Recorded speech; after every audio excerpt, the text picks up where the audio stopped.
Anacortes High School and welcome to The Rock. I'm Peter Sladich. And I'm Mary Ellen Reyna. Hey Mary Ellen, wasn't it great to finish up semester finals? Sure was, and there is only one more semester to go until graduation. I know, it's pretty exciting. We would like to remind all you younger classmen to hang in there. Yes, it takes great endurance to keep your work effort up through second semester. Along with that, we would like to remind you that our school has a strict policy against academic dishonesty. The second semester may get hard, but cheating is not an answer. Here's a segment by Maddie Oslin all about it. Hello Anacortes. I'm Tim Graffis and I'm here today to talk about a uncomfortable subject. Cheating. Now, the kind of cheating we're talking about is academic. The other kind of cheating, well, we'll save that for another day. And that cheating is using information that is not yours. Sometimes I cheat because I'm worried that my personal academic or my personal knowledge won't really give me exactly what I need on the test, so sometimes I will use my phone and double check. If you don't know material, a real student admits it and learns it. Really, your goal is to learn the stuff. The grade isn't a real grade if it's not your work. Well, usually it's like if you don't study at all, or if you haven't done your homework and you need the grade, because to get the good grade you have to do good on the homework, and if you don't do the homework you're not going to get the grade. Sometimes I do cheat. I cheat because I feel like the system only cares about my grades. It makes you a worse student, so you're less prepared for college, but sometimes, to get to that college, if you don't do the work yourself, you have to cheat, so it's kind of a catch-22 where you get there, but you're not as prepared as you otherwise would be. So it's easy to start a little bit with a quiz and for a test, and it leads to a very bad place. When you get to college, the consequences are so large, and at that point, your moral compass is so off that it can really lead you to some very bad places. So this could be everything from copying another's homework. It could be asking or finding out information that's on a test that's coming up that you were not supposed to know from someone who's already taken it. It could be just really anything where you're using information that is not yours, that you're getting an advantage. Sometimes I do actually feel guilty when I cheat because I feel like I didn't learn the material and I didn't really deserve that grade. I know that I'm not learning the material I should be. Usually I make up for it by studying harder for the test.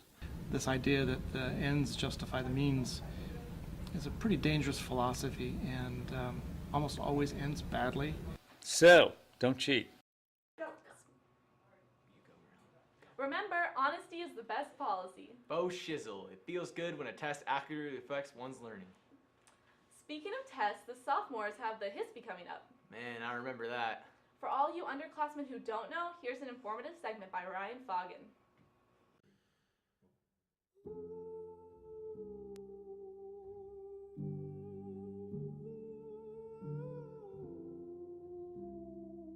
I'm here today to talk about the HISP, and the HISP stands for the High School Proficiency Exam. It'll be in March for all sophomores or any juniors or seniors that still need to complete the HISP because it's a graduation requirement.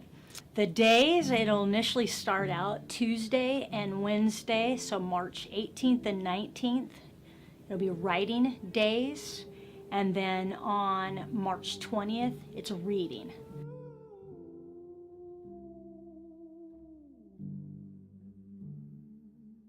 Definitely get a good night's sleep beforehand and eat a good breakfast.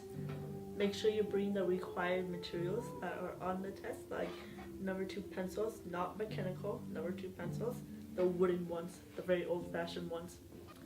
Don't think of it as a test or an opportunity like Mr. Anderson would have you do. Think about it as you putting down your knowledge down. It's just your knowledge. Mr. Bachman's vocabulary really helps. Pay attention. If you had him. Yeah, if you have that class, but just pay attention, read. And my best advice to all students is take your time. It's unlimited time. I know in my previous school at Quincy High School, I had a young lady that began the exam 7:30, the writing exam, and finished at 3 o'clock.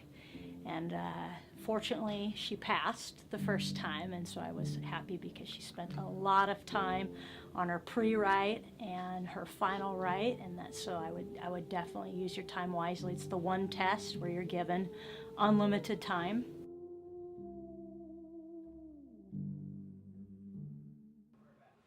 It feels great just to get it over with. Good luck and do your best, sophomores. This semester will be over before you know it.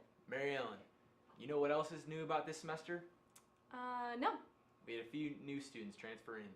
Oh, that's great. Emma Knutson made a segment all about them. Let's check it out.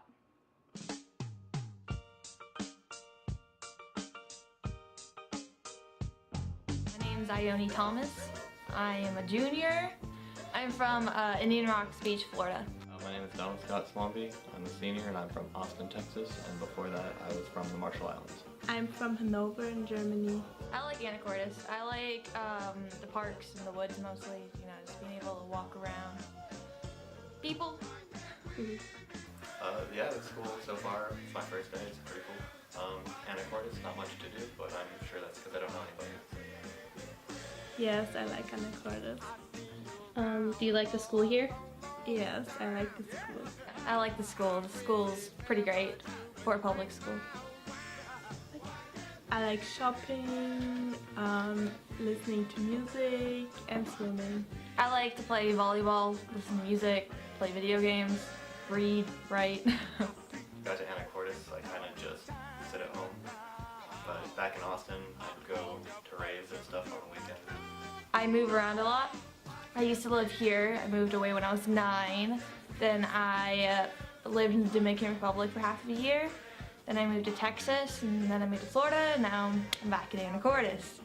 Recent things that I do is I recently joined the Army Reserves as a psychological operations specialist.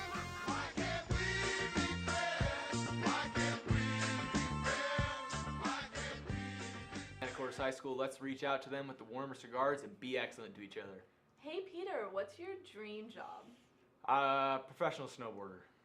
Well, that's cool. One of AHS's alumni has dreamed of being in the music industry, and after years of hard work has reached that dream. Here's more about that inspirational story brought to us by Mr. Thompson himself.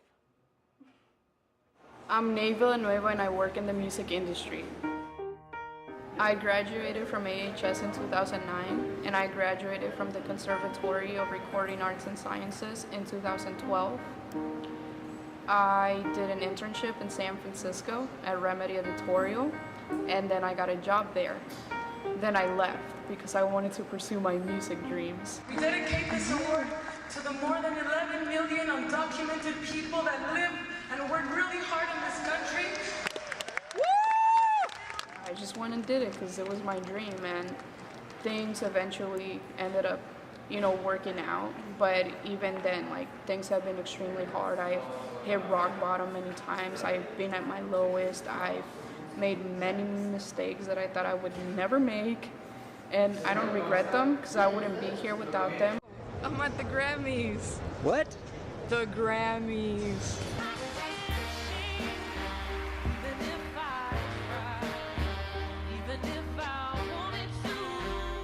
I could have given up. It could have been easy, because that's the easy thing to do, it's to take the easy way. I don't want what's easy, I want what's worth it, and I know that this is worth it because it's what makes me happy. I always knew that I wanted to do this, and no matter how many times I doubted myself, and I would think to myself, there's no way. There was something always bigger in my heart that was go for it. It's what you love. It's what makes you feel alive. I can't imagine my life without it.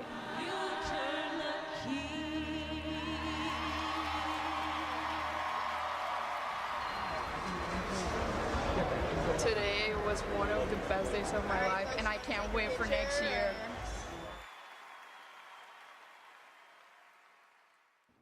Next week on The Rock, there will be an informative on hallway etiquette, solo ensemble, international club, and a music video. See you next week. Go Seahawks! Wait, Peter! From our rock to yours, have a great day. And remember, you can still vote in the Lip Dub until 3 o'clock tomorrow.